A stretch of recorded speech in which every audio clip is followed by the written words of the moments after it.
Muy buenas noches. Estamos aquí para realizar una entrevista sobre la cultura hebrea. Bueno, muy buenas noches. Hola, Max. Estamos con Lileina García. Muchas gracias por acompañarnos. Ella es doctora en comunicaciones. Ella, ha estudiado mucho la parte de la cultura hebrea y aquí estamos para realizarle una breve entrevista de lo que es la cultura hebrea. Muchas gracias, Max. Gracias a ti. Gracias. Muy bien, bueno, para comenzar, ¿podrías contarnos sobre los eventos clave en la historia hebrea que llevaron a la formación del judaísmo y posteriormente al cristianismo? Claro que sí. Primero hay que tomar en cuenta que nosotros empezamos como cultura a ser politeístas. Teníamos muchísimos dioses y esto viene desde la Sumeria. Cuando Abraham, que es conocido como el patriarca para todas las religiones, él decide salir de Sumeria, exactamente del pueblo de Ur, y al momento en el que él sale con diversas personas, forma la primera, por así decirlo, los primeros vestigios del judaísmo, que son las 12 tribus de Israel, o conocidas como las 12 tribus en la Biblia. Es muy importante que por eso le llamamos el padre del politeísmo. Abraham es tan importante que no solamente tiene que ver para el judaísmo, tiene que ver también con el islam y tiene que ver con las principales culturas. Entonces, de un lugar que era totalmente politeísta, que es Mesopotamia, salen a territorio de desierto para formar posteriormente culturas de culto religioso solamente politeístas, de un solo Dios. Y es muy importante que el patriarca Abraham es base para toda la formación del judaísmo. E incluso algo que es muy interesante es que es a partir del patriarca Abraham, los 12 patriarcas, las 12 tribus de Israel y todos los acontecimientos históricos, Moisés, etcétera, hasta llegar a ciertos maestros actuales, que se puede hablar que fue el fundamento del judaísmo. El cristianismo es realmente una religión muy nueva, que parte, y esto es importante, que parte de la llegada de un ser humano que incluso tuvo un impacto de un antes y un después en la historia, que es conocido como Jesús de Nazaret. Es importante aquí resaltar que no es su nombre original de este maestro es Yeshua, y es muy interesante porque si estamos hablando de que salimos de Mesopotamia, casi 3 siglos antes de la llegada del Maestro Jesús, estamos hablando de que de Mesopotamia pasamos a todo lo que son las tribus de Israel, contemplando a personajes como Moisés, y con el nacimiento del Maestro Jesús, no solamente a nivel histórico, partimos la historia antes de Cristo y después de Cristo, sino además a partir de su vida como inspiración se forma el cristianismo. Okay. Pero es muy importante que el judaísmo es la base de todas las religiones politeístas. Judaísmo, Islam y otra cultura que es otro culto religioso muy importante dentro del desierto que se llama los mesonitas. Ok, bueno, qué interesante. Sí. Bueno, vamos a la segunda pregunta. ¿Qué papel juegan la Torá y la Biblia en las creencias y prácticas de ambas religiones? Ok. La Torá es la base de todos los libros más, por así decirlo. ¿Cuál es el libro más vendido a nivel global? La Biblia. Lo que pocas veces comprendemos es que la Biblia nosotros la conocemos en el cristianismo como el Antiguo Testamento y el Nuevo Testamento. El Antiguo Testamento, los 5 primeros libros, es lo que conocemos como la Torá. Por así decirlo, el primer libro después de los primeros escritos de Mesopotamia es la Torá. Y es algo muy importante porque la Torá son todas las leyes sobre las que se rige el judaísmo, más de 230 lineamientos específicos sobre los cuales se rige, e incluso algo muy interesante es que la Torá también, aparte de ser estos primeros libros, 5 primeros libros, hay un detalle que no hay que olvidar, y es que no existe un referente de quién escribió la Torá.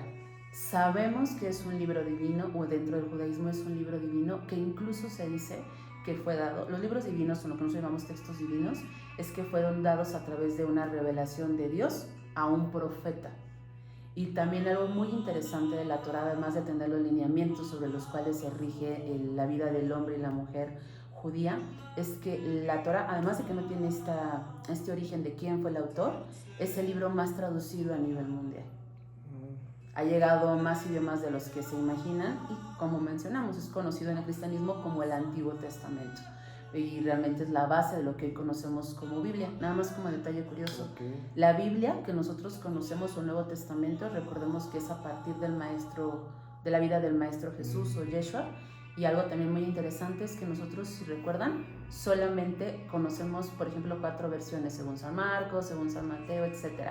Pero sabían que según el Concilio de Nicea, no eran solamente 4, hay realmente más de 70 textos apócrifos, de los cuales se eligieron los 4 que conocemos como el Nuevo Testamento. Okay. Bueno, perfecto. ¿Qué papel juega el Maestro Jesús dentro del judaísmo? Un papel sumamente importante. Recordemos que si estamos hablando de que éramos politeístas o que nacieron de un pueblo politeísta, monoteísta, y que a partir de Abraham existe ya la creencia de un solo Dios y de ahí se fundamentan los principales cultos religiosos, hay muchas personas que creen o que piensan que el Maestro Jesús en estudios bíblicos pertenece a la línea de Abraham, que su línea es directamente de los patriarcas. Y algo que también es muy interesante es que si estamos hablando de eso, estamos haciendo referencia a que el Maestro Jesús es judío. Su vida fue judía, nació como judío dentro de un pueblo judío, y que para los judíos, esto también es un dato interesante, nosotros dividimos el tiempo en un antes y un después de Cristo. Los judíos no. El calendario hebreo es un calendario lunar, que actualmente vamos en el año 2000 y tantos, pero a partir de ciclicidades, no a partir del Maestro Jesús. Hay un sector muy grande dentro del judaísmo que directamente los maestros principales son los patriarcas y el maestro Moisés, quien recibió las tablillas, pero no creen en el Maestro Jesús. Y hay otro porcentaje que sí creen al igual que los cristianos. Esto es muy importante. Y también otro detalle muy importante es que aunque no se crea en él como un aspecto profético como los demás maestros o patriarcas, es bien sabido que en su tiempo fue un hombre revolucionario, y que si bien no se sabe realmente la causa para muchos de los por el cual murió, sí se sabe específicamente que además de ser un hombre judío que empezó a predicar desde muy joven, movía a las masas, porque no solamente hablaba hebreo, hablaba arameo, y en esos tiempos el arameo solamente era una lengua que se ocupaba en las clases bajas. Entonces imagínense a un hombre que hablaba más de 2 idiomas, y que en ese tiempo el judaísmo solamente las personas que querían recibir enseñanzas tenían que recibirlas dentro del templo, y eran ciertas clases sociales. Y hablamos de un hombre que se salió del templo y empezó a predicar a quien escuchara el mensaje, y en diversos idiomas. Entonces se sabe que el Maestro Jesús puede que sí haya muerto por estas cuestiones que nosotros conocemos, pero también se sabe que si bien no solamente fue por eso, también fue un factor político, porque fue un hombre que se atrevió a hablar de Dios fuera del templo, en diversos idiomas, y que adicional a todo era un hombre demasiado culto. Ok, perfecto. ¿Cuáles son algunas de las prácticas más significativas en el judaísmo? Una de las prácticas más significativas y que llega todavía hasta nuestros tiempos es el Shabbat. El Shabbat, dentro del judaísmo, la semana no empieza el lunes, empieza el domingo. Y el viernes, desde el viernes en la tarde hasta el sábado en la tarde, se contempla Shabbat. Shabbat es una práctica no solamente en la que se hace un rezo especial, en la que dependiendo por así decirlo, la línea del judaísmo, hay gente que ni siquiera usa aparatos eléctricos, hay gente que no come carne, hay gente que sí, pero esta práctica más que nada está hecha para poder descansar. Es bien sabido, así como dicen en la Biblia, que en la creación el Creador descansó un día. El Shabbat nos recuerda que si no descansamos al menos un día en la semana, no podemos renovar nuestra energía y entonces vamos a estar desgastados.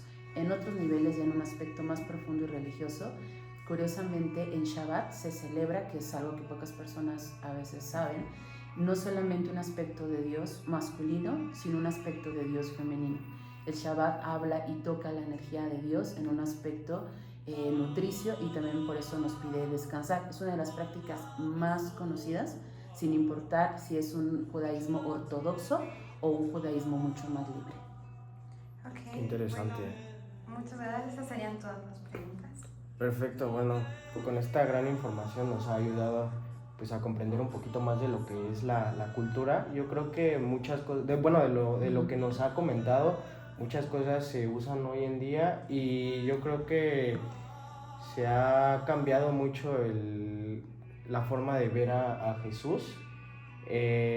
Yo no tenía mucha idea cómo se fue formando la Biblia o de Jesús, ¿no? Que era un hombre muy culto. Yo lo que sabía, bueno, era un hombre muy inteligente, que fue un predicador que movió casi al mundo entero, ¿no? Pero bueno, muchísimas gracias por esta gran información y hemos concluido. Muchas gracias, hasta luego.